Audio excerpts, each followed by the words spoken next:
अस्सलाम वालेकुम मेरे अजीज़ो क़ारिब, मेरे अजीज़ो, मैं इफ्तिखार फ्री प्यारे पाकिस्तान के सिटी ऑफ लव लाहौर से। और आज ज़रा देर हो गई, देर से आँख खुली थी और 4-5 दिन मैं कोई कहानी आपको नहीं सुना सका, और क्योंकि आपने देखा जो मामला चल रहा था। तो आज मैं जो आपको कहानी सुनाऊंगा, ये कहानी मुझ तक पहुंची ऐसे कि मुझे मेरे फेसबुक पर लिखे हुए नंबर पे कॉल आई और बच्ची ने कहा जी मेरा नाम शानो है और मैं अपनी वालदा से आपकी बात कराना चाहती हूँ। तो मैंने उससे पूछा कि बेटा आप कहाँ से बात करें, तो उसने मुझे पंजाब के एक शहर का नाम बताया और फ़ोन उसने दे दिया अपनी वालदा को। उनका नाम अफशा था। अब दोस्तों, अफशा जो है वो इस वक्त उसकी उम्र जो है वो 41 साल है। और अफशा ने जो मुझे कहानी सुनाई वो मैं आपके गोशगुजार करता हूँ। अफशा ने कहा कि इफ्तिखार भाई, मैं अकलौती वालदा इनकी, और मेरे वालदा ने मेरी बड़ी अच्छी तरबियत की और बड़ी मुश्किल से, कहती, मैंने FA किया था। कहती हमारे गांव के अंदर जो है वो पढ़ाने का रिवाज नहीं था, तो इर्द गिर्द के गांव में भी कोई FA पास लड़की नहीं थी। तो मुझे बड़ी तकलीफ़ें उठानी पड़ी, जिसमें मेरी माँ ने मुझे बहुत सपोर्ट किया और मैं FA कर गई। और वो कहती है कि मैं आपको बताऊं कि मेरी वालदा ने और मेरे वालिद ने हमेशा मेरे जहन में एक बात डाली कि तुम पराया थानो, बेटी पराई होती है, और अच्छी बेटियों को ये चाहिए कि जब भी उनकी शादी हो तो वो अपने शौहर की हर बात माने और हर खिदमत करें और ख़ामोश रहें, उसकी बुराई ना करें, उसके बारे में कुछ बुरा ना सोचें, क्योंकि इससे गुनाह मिलता है। कहती मेरे जहन में ये बैठ चुका था कि मेरी जहाँ भी शादी होगी मैंने अपने शौहर की बहुत खिदमत करनी है और उसकी कोई हुक्म अदूली नहीं करनी। अफशा कहती है मैं खूबसूरत थी, शौक़ चंचल थी और पूरे गांव के जो ख़ास तौर पे बुज़ुर्ग थे उनसे मेरा बड़ा मजाक था और ये उनकी केयर भी किया करती थी। अब कहती है FA से आगे अब्बा ने कहा जी आगे नहीं बढ़ाना और बस अब इसकी शादी कर दीजिए। कहती है हालांकि इफ्तिखार भाई मैं आगे पढ़ना चाहती थी, BA MA करना चाहती थी, लेकिन मेरी शादी की बातें शुरू हो गई। दोस्तों, अफशा के ताया का बेटा था, इलियास उसका नाम था, और वो कमोबेश अफशा से कोई 9 साल बड़ा था। बड़ा अक्खड़ मिजाज था, मूछे छूछे उसने रखी हुई थी और ज़मींदारा करता था। इसकी शादी, अफशा की शादी अपने कज़न के साथ कर दी गई। कहती जब शादी हुई है और शादी की पहली रात जब इलियास कमरे में आया तो उसने मेरी ड्यूटी लगाई कि तुमने पहले मेरे पैर दबाने। कहती मैंने पैर दबाए क्योंकि मुझे घर से कहकर भेजा गया था कि तुम्हारा शौहर जो कहे तुमने वो करना है।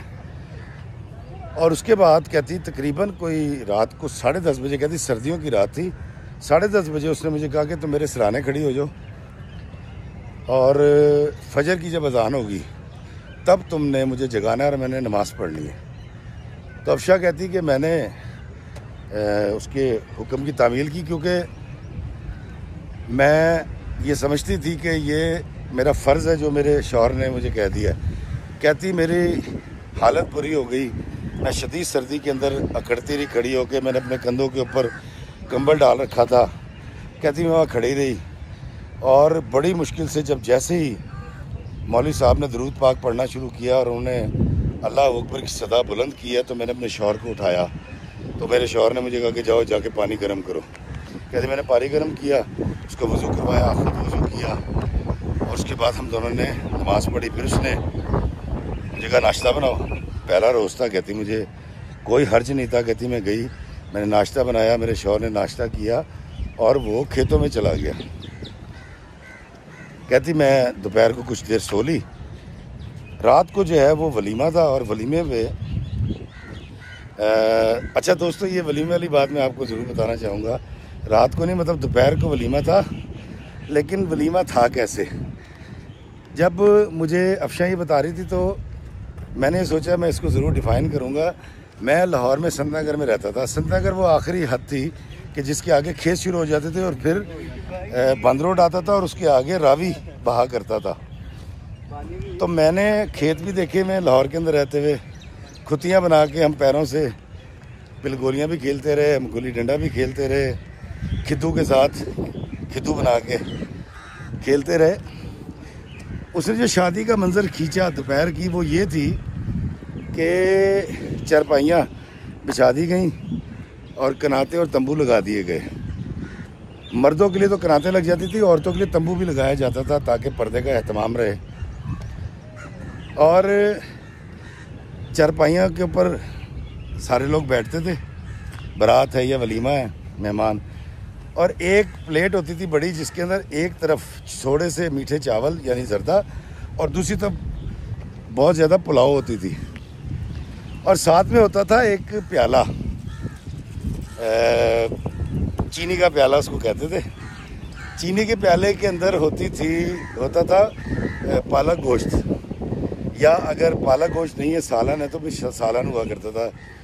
और फिर हम करते ये थे कि उसको चौलों के उत्ते लुध के चावलों के ऊपर उस सालन को या पालक को डाल के फिर हाथों से खाते थे। चमचों का कोई रिवाज नहीं था।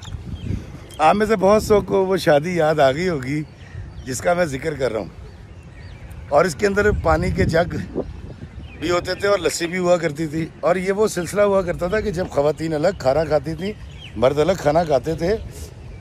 और एक लाइन होती थी जहाँ देखें पक्की हुई है, वहाँ से लेके दूर तक नौजवान गांव के खड़े हुए जो डिशें आगे पकड़ाते थे। लेकिन तंबू और कनातों के अंदर जहाँ ख़वातीन होती थी ख़ानदान की, वहाँ पर सिर्फ ख़ानदान के लड़के सर्व करते थे। और जो अंदर खाना बरताते थे उन लड़कों के बारे में ये तय कर लिया जाता था कि ख़ानदान के बड़े अच्छे बच्चे हैं, ये नज़रें नीची रखने वाले, 5 वक्त की नमाज़ पढ़ने वाले, और इनका करैक्टर बहुत अच्छा है। तो ये जो आपने वो शादी याद करें जो मैंने आपको करवाई है, जो आपने अक्सर पिंडा थामा तो तकी होनी है, जो अब कहीं नज़र नहीं आती। तो मैंने कहा मैं ज़रा इसको डिफ़ाइन करूँ ताकि आप इंजॉय कर सकें। तो ये वाला उसका कहती दोपहर का वलीमा हुआ। वलीमे के बाद जो है वो कहती जी के दिन गुजरा, रात हुई। कहती जब रात हुई तो मेरे शौहर कमरे में है। कहती तकरीबन रात को 11 बजे का वक्त था और मुझे सोए हुए तकरीबन 1.5 घंटा हुआ था। कहती मैंने सोचा था कि आज मैं खूब सोऊंगी क्योंकि मैं बहुत थकी हुई थी पिछली रात की और सारा दिन वलीमा था। कहती जी मेरे शौहर ने मुझे कहा कि चारपाई पे बैठ जाओ, कुरान पाक खोल लो, कुरान पाक पढ़ो, और तुमने मुझे फजर से आधा पौना घंटा पहले जगाना है। मैंने पहले ताजुद पढ़नी है, उसके बाद मैंने फजर पढ़नी है। कहती इफ्तिखार भाई शौहर का हुक्म था और कुरान पढ़ने का कहा जा रहा था, मुझे जुर्रत इनकार नहीं थी। शदीद थकावट के बावजूद कहती मैंने कुरान पाक पढ़ना शुरू कर दिया और मैंने अपनी रज़ाई अपने ऊपर डाल ली। मेरा शौहर गनूदगी में था, उसने मुझे देखा तो उसने रज़ाई उतार दी। उसने कहा रज़ाई उतार, तो रज़ाई लेगी तो तुझे नींद आएगी। कहती मैंने रज़ाई उतार दी, मैं कुरान पाक पढ़ती रही और मैं ये समझ रही थी कि ये मेरी ट्रेनिंग का हिस्सा है या मेरे फ़राइज़ मनसबी में ये शामिल है कि मैंने ये सारी बातें करनी है और माननी है और इसी तरह माननी है जैसे शौहर कह रहा है। कहती मेरा कोई तजुर्बा नहीं था क्योंकि मैं तो गांव का एक माई मुंडा था जो लड़ भी पड़ती थी, जो अकलौती होने की वजह से उसके बाल भी छोटे बचपन में रखे गए थे, फिर बाद में लंबे किए। मैं कहती सारी गेमें मर्दों वाली खेलती थी, मिट्टी के भोरे और सेब और बाडी और इस तरह की पिट्ठू गोल गरम। तो अफशा कहती है कि मैं वो वाली लड़की थी लेकिन मुझे अपने शौहर की बातें माननी थी। कहती इफ्तिखार भाई मैं कुरान पाक पढ़ती रही और कहती मुझे नहीं पता कब मेरी आंख लग गई। सर्दियों की रात थी, थकावट थी, शादी के 3-4 महीने की तैयारी के बाद थकावट हुई हुई थी। कहती मेरी आंख उस वक्त खुली है जब मेरे बाल कोई खींच रहा था और मैंने बाल अजियत के साथ पकड़े और ऐसे करके देखा है तो मेरा शौहर बाल खींच रहा था। ना सिर्फ बाल खींच रहा था बल्कि उसने मेरे मुंह पर यके बाद दीगरे कोई 10-11 थप्पड़ भी मारे। और उसने मुझे बुरा भला कहते हुए ये कहा कि तेरी ऐसी की तैसी, तू सोई कैसे, तेरी जुर्रत कैसे हुई। जब मैंने तुझे कहा था कि तूने कुरान पाक पढ़ना है, मुझे जगाना है, और तेरी वजह से मेरी तहज्जुद भी रह गई और मेरी फजर की नमाज भी रह गई। कहती मैंने अपने शौहर से माफ़ी मांगी, मैंने अल्लाह से माफ़ी मांगी, मुझे उस मार का, उस तकलीफ़ का कोई एहसास नहीं था। मेरे अंदर एहसास जुर्म पैदा हो गया, एहसास गुनाह पैदा हो गया कि मेरी वजह से ये गुनाह सरजद हो गया। कहती खैर वक्त गुजरता रहा। 3 दिन के बाद पहले वलीमे वाले दिन वालदैन ने ले जाने की कोशिश की, मेरे मियाँ ने इनकार कर दिया। फिर 3 दिन के बाद मेरे वालदैन मुझे 5 दिन के लिए ले गए, क्योंकि मेरी ननियाल में एक शादी थी। तो कहती दूसरे दिन मेरे मियाँ आ गए और वो कहीं पट्ठे लेके आ रहे थे, रेड़े पे उन्होंने आके रेड़ा रोका है। मेरे वालदैन ने खाना खिलाया, इज़्ज़त की है उसकी। उसने कहा जी कपड़े बनो, चलो चलिए। तो मेरे वालदैन ने उसको समझाने की कोशिश की, तो मेरे शौहर ने बड़ी बदतमीज़ी के साथ कहा, उन्होंने कहा चाचा जी मैं इन्हों लैके जाना है, नहीं तो अपने कोल ही रखो। कहते मेरी माँ ने मुझे कपड़े दिए, मैं वहाँ से निकली और मैं अपने शौहर के साथ उसके घर आ गई। कहती जब घर आई हूँ तो मेरे शौहर ने मुझे कहा कि तेरे एक्सप्रेशन से मुझे लग रहा था कि तू आना नहीं चाह रही थी। मतलब उसका कहना ये था कि तेरे चेहरे के तासुरात नहीं थे और तू मेरी बात का मुल नहीं डाल रही थी, और तेरे वालदैन ने मुझसे क्यों बहस की। तो मैंने कहा जी तेरा चाचा तो पूछ रहे। तो उसने इस बात पर भी मुझे बहुत बुरा भला कहा।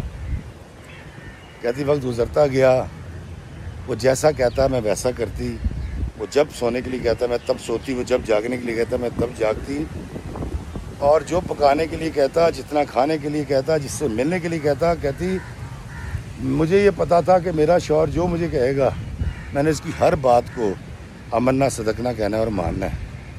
कहती मैंने अपने शौहर की हर बात को आंखें बंद करके मान रही थी। वक्त गुजरता गया, इसने जब उस पर हाथ उठाना, वो बात मेरे ताया ताई तक भी पहुंच गई। घर वाले भी जानते थे कि ये मुझ पर जुल्म करता है, इलियास हाथ उठाता है, लेकिन कोई बोलता नहीं था। और मेरी सास भी मुझे यही कहती थी कि देख तेरा खाविंद है, कोई बात नहीं। कहती अल्लाह ताला ने हमें बेटी दी, मैंने उसका नाम शानो रखा प्यार से, लेकिन मेरे शौहर ने उसका नाम शाह नवाज़ रखा। कहती उसने अपनी बेटी का नाम शाह नवाज़ रखा। हमारी ज़रूरत नहीं थी कि हम बोलते, मैंने उसको प्यार से शानो कहना शुरू कर दिया। अफशा कहती है मैं शानो को पाके बहुत खुश थी। मेरा शौहर जब भी मुझे मारता था, जलील करता था, बाल खींचता था, वो सारी तकलीफ़ें, मुझे तकलीफ़ें तो इसलिए भी नहीं लगती थी कि मुझे लगता था ये मुझ पर फ़र्ज़ है ये सहना, लेकिन शानो के बाद बड़ी कम हो गई थी। शानो जब हुई तो मेरे शौहर ने इसका बहुत बुरा मनाया और उसने कहा कि पुत जमदे जवान होंदे ने और तूने एक ज़िम्मेदारी पैदा कर दी है मेरे लिए, और अब जितनी जल्दी हो सके मुझे एक वारिस चाहिए। दोस्तों एक वारिस ना होना, बल्कि वारिस क्या, वो कहती है शानो के बाद अल्लाह ताला ने औलाद ही नहीं दी, और मेरे ख़ानदान वालों ने, मेरे ससुराल वालों ने बड़े तावीज़ गंडे करवाए, हकीमों को दिखाया, डॉक्टर्स को दिखाया, शहर आए, और अल्लाह की तरफ से शानो के बाद कोई औलाद नहीं। कहती शानो जब बड़ी हुई, अभी वो मैट्रिक में थी और मैं बड़ी लड़के उसको पढ़ा रही थी, अपने माँ बाप का मैंने प्रेशर भी डलवाया हुआ था कि मैंने इसको पढ़ाना है। तो कहती वो मैट्रिक में थी। अब शानो बचपन से ही सारी चीज़ें देखती थी, और कहती मुझे नहीं पता कब शानो के अंदर एक गुस्सा बढ़ता गया। एक दिन वो स्कूल से आई है तो घर में दाखिल हुई है तो ये मेरे बाल खींच रहा था। कहती शानो ने आके इसका हाथ पकड़ा और उसने कहा अब्बा जी आज के बाद आप अम्मी को हाथ नहीं लगाएंगे। तो उसको बड़ा गुस्सा है इस बात पे। उसने कहा तेरी ऐसी की तैसी, तू मेरी बेटी होके मेरा हाथ रोक रही है। कहती उसने पहले शानो के मुंह पे थप्पड़ मारा, उसको धक्का दिया, वो रोने लगी और वो हैरान थी कि मेरा बाप जो मुझसे इतनी मोहब्बत करता रहा सारी उम्र, अब तक उसने मुझे मारा है।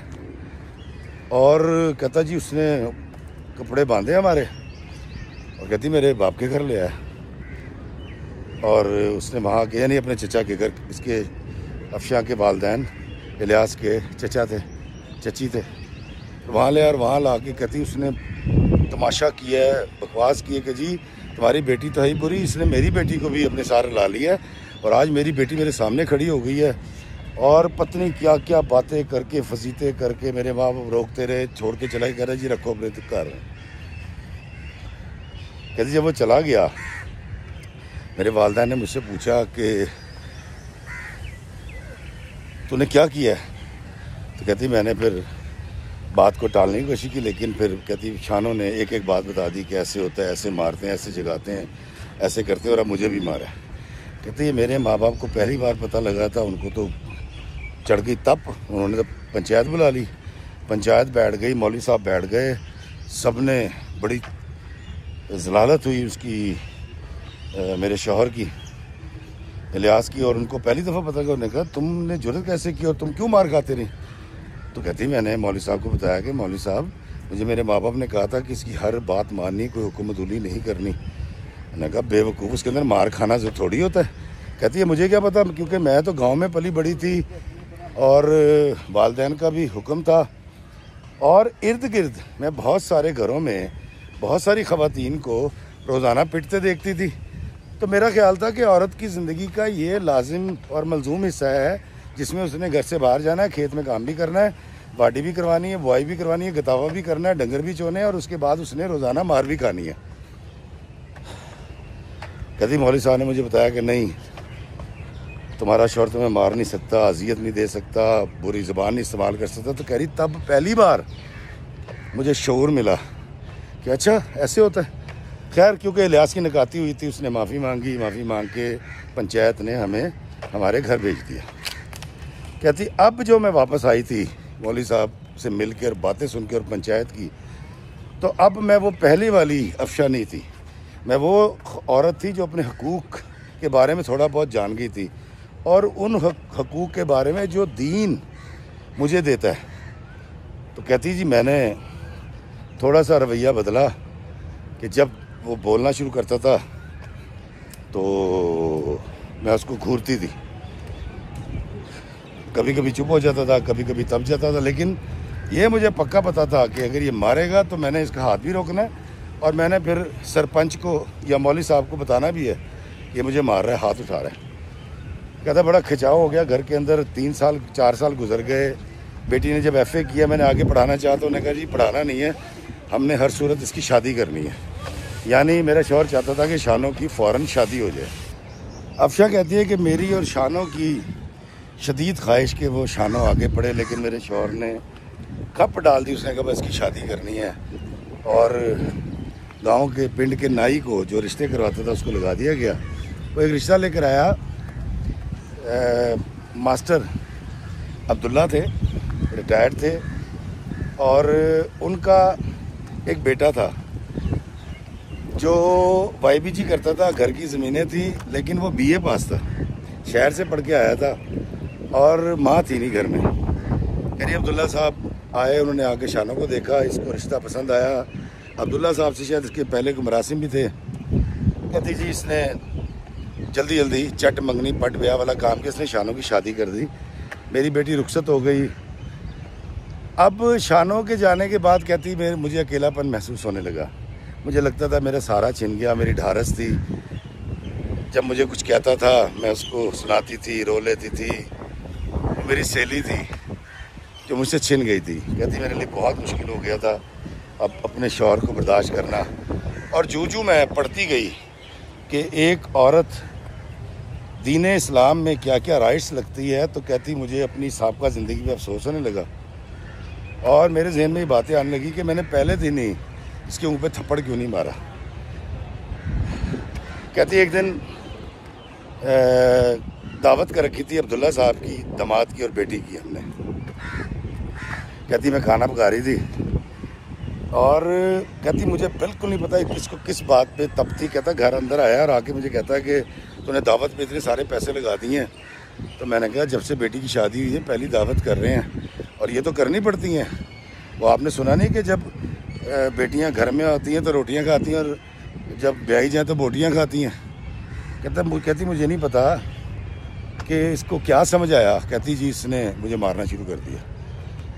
कहती इसने मेरे मुझे 2 थप्पड़ मारे, मुझे धक्का दिया। जब धक्का दिया तो अब्दुल्ला साहब, मेरा दामाद और मेरी बेटी दाखिल हुए हैं। तो कह रही अब्दुल्ला साहब ने आगे आके बीच बचा कराया और इसको बिठाया, मुझे भी कंधे से पकड़ के सोफे बिठाया और उसने समझाया।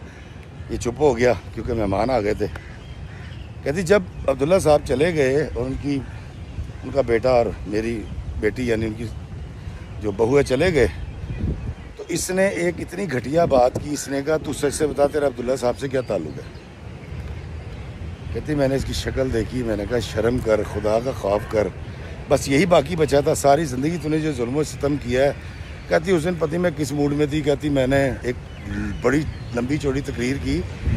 उस तकरीर ने इसको ना सिर्फ हैरान कर दिया बल्कि परेशान कर दिया। और ये मुझे कहने लगा कि तू जो बोल रही है अब्दुल्ला साहब के भड़काने बोल रही है। उन्होंने सिर्फ इतना कहा था कि भाभी ए जुल्म तुसी कितों दा सह रहे हो। तो मैंने आगे से कह दिया कि भाजी ए ते रोज़ का कुत खाना है। इस बात से उसको अंदाज़ा हुआ कि मेरा अब्दुल्ला के साथ कोई सीन है। अफशा कहती है जब ये बात घर में नहीं निपड़ी तो कहती मैंने अपने वालिदैन से बात की। मैं सख्त गुस्से में थी कि मुझे पहले गुस्सा था कि सारी ज़िंदगी बिला वजह में इसका जुल्म सहती रही, तकरीबन 18, 19, 20 साल। अब ये मेरे किरदार पे भी इल्ज़ाम लगा रहा है और एक ऐसी बात घड़ रहा है जो सिरे से है ही नहीं। कहती मैंने अपने वालिदैन से बात की, मेरे वालिदैन ने इसको बुलाया, इसकी अच्छी खासी बेइज्जती की। कहती जी मेरे अब्बा का गिरबान पकड़ लिया। और कहती मेरी बेटी ने और मेरी माँ ने बड़ी मुश्किल से इसका गिरबान छुड़वाया इससे और ये चला गया। कहती वो बात मेरे दिल में बैठ गई कि मेरे बाप का इसने गिरबान पकड़ा है। कहती अगले दिन ताया ताई आए, पंचायत उन्होंने बैठने नहीं दी। उन्होंने कहा नहीं जी माफ़ कर दो। ताया ने पैर पकड़े अब्बा के, अब्बा ने सुलह कर ली। कहती अब्बा ने अम्मी ने माफ़ कर दिया। कहती मैंने इसको माफ़ नहीं किया। मुझे अमरे मजबूरी के साथ रहना था। लेकिन एक दिन कहती मैंने चाय बना के दी है और चाय में इसने मुझे कहा था कि गुड़ डालना है, मैंने चीनी डाल दी थी। इसने वो चाय उठाकर मेरे फेंकी। में जली तो नहीं इतनी ज़्यादा, मतलब छाले एक दो निकले। कहती मैंने कपड़ा धोने वाला डंडा पकड़ा और मैंने उठा के इसके सर में मारा। इसका सर फट गया, बड़ा मसला बना, रिश्तेदार सारे इकट्ठे हो गए।